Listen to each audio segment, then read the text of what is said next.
Hello, this is the beginning of a series about how power really works in America and how we can take it back. I'm going to tell you about a system, not a conspiracy, not a theory, a system as real and as deliberate as the operating system running the device you're watching this on. There are two sets of rules in America, one for most of us and one for a class of people, powerful, connected, and increasingly untouchable, who have learned that the rules that govern the rest of us simply do not apply to them. Jeffrey Epstein didn't happen by accident. He wasn't an outlier. He was a symptom, a diagnostic finding, that revealed something that was already there, hiding in plain sight. In this series, I'm going to name that something. I'm going to use Anand Giridharadas' phrase and call it the Epstein Class. And by the end of this episode, you'll recognize it everywhere. My name is Chris Hughes. I'm a retired physician in Pittsburgh, Pennsylvania. I spent my career in the ICU and in hospice care. My job for decades was to sit with people in the worst moments of their lives and tell them the truth about what was happening.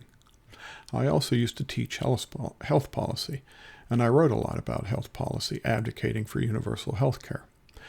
But the same system I'm going to talk about today has prevented any progress for more than a decade now.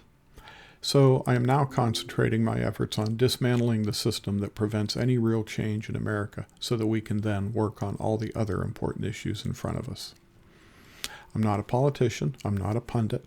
I'm a citizen who got tired of watching people in power refuse to say the obvious out loud. I recently started writing again, letters to Congress, essays for anyone who would read them, and eventually this series. I believe that an informed, activated citizenry is the only thing that has ever actually changed the trajectory of the country, and I believe we are at one of those moments right now. So, let's get into it.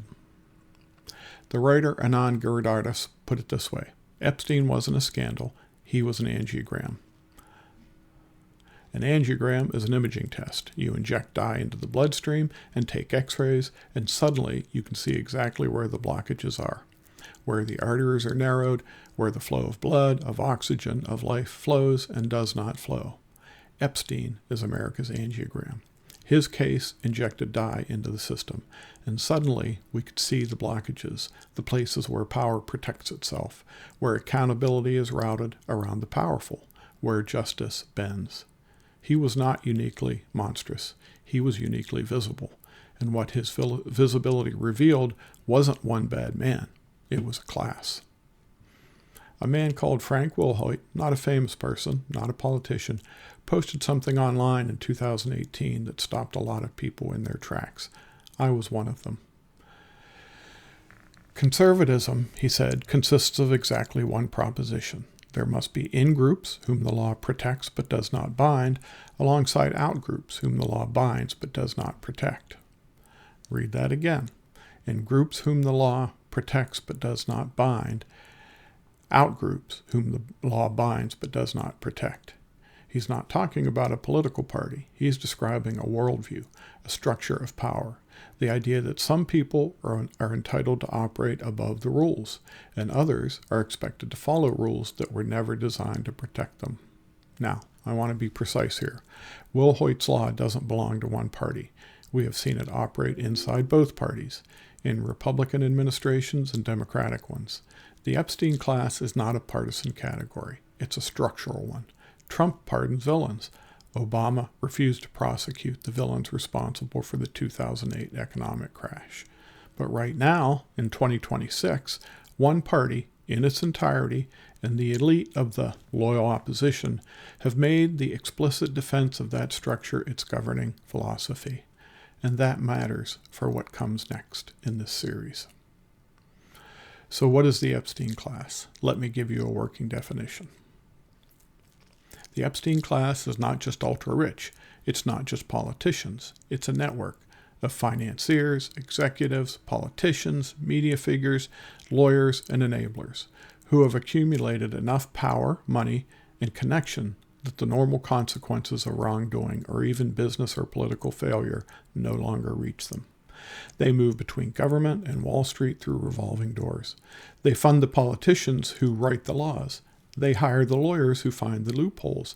They write the loopholes and use their influence to make them law. They own, or sit on the boards of, the media companies that decide what gets covered. And when one of them goes too far, when the angiogram dye gets injected and the blockages are suddenly visible, the network activates. Prosecutors get leaned on, victims get discredited, deals get made, and the story moves on. In the 1980s savings and loan crisis, hundreds of executives were prosecuted. Many went to prison. After Enron, executives went to prison. After 2008, an event that destroyed millions of jobs, millions of homes, millions of retirements, not a single senior Wall Street executive went to prison. The institutions were bailed out. The architects of the calamity walked away. That is not a coincidence. That is the system working exactly as designed. One thing people get wrong about the Epstein class is they imagine it as a room full of villains plotting together. That's not how it works. Most of the people who enable the system aren't villains, they're bystanders. People who knew something was wrong, who had enough information to act, and who chose, for their careers, for their access, for their comfort, not to. Epstein had a black book. We know some of the names in it. What strikes me isn't the people who actively participated in his crimes. It's the vast network of people who knew enough, who saw the red flags, who heard the rumors, who were in the rooms and said nothing, did nothing, went to the next party. Information in the Epstein class is currency. You share it selectively. You use it to gain access. You hoard it for your protection. And you never ever deploy it in a way that threatens the network itself. That's what a bystander network is, not a conspiracy, an ecosystem.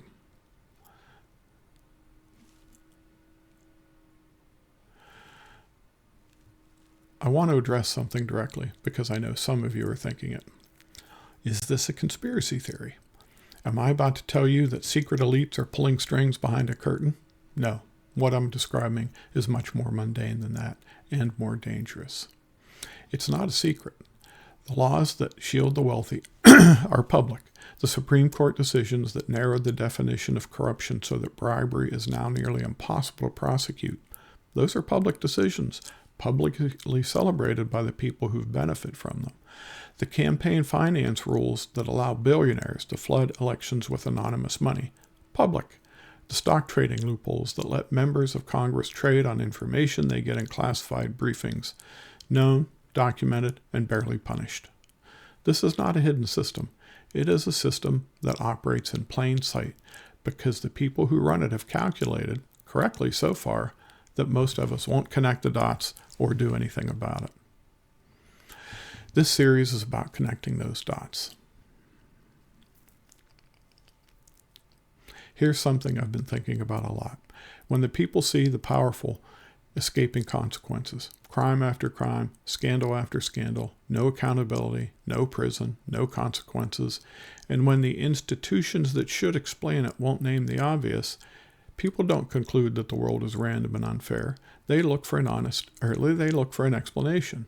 And if the honest explanation that there were two sets of rules, one for the powerful and one for everyone else, is never said out loud by anyone in authority, something else fills the vacuum. The simpler truth, the one that no one in power will say, is this: the powerful are not being held accountable, and the public can see it. They've been seeing it for decades. They are not wrong to be angry.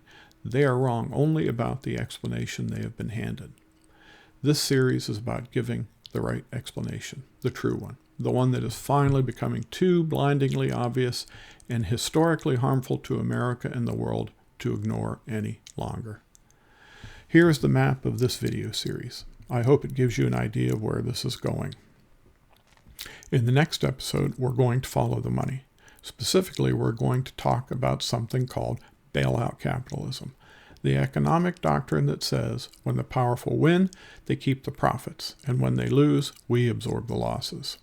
We'll talk about what happens to a person psychologically, neurologically, when they accumulate the kind of wealth and power we're talking about. And we'll meet the man who gave all of this an intellectual permission slip. If this episode resonated with you, share it. Not because I need the views, because the people who need to hear it are probably in your life right now, trying to make sense of the same thing you are and trying to figure out what to do next. They're not wrong that the system is rigged. They just haven't been told who rigged it and what to do about it. I'm Chris Hughes. I'll see you in episode 2. Thanks for watching.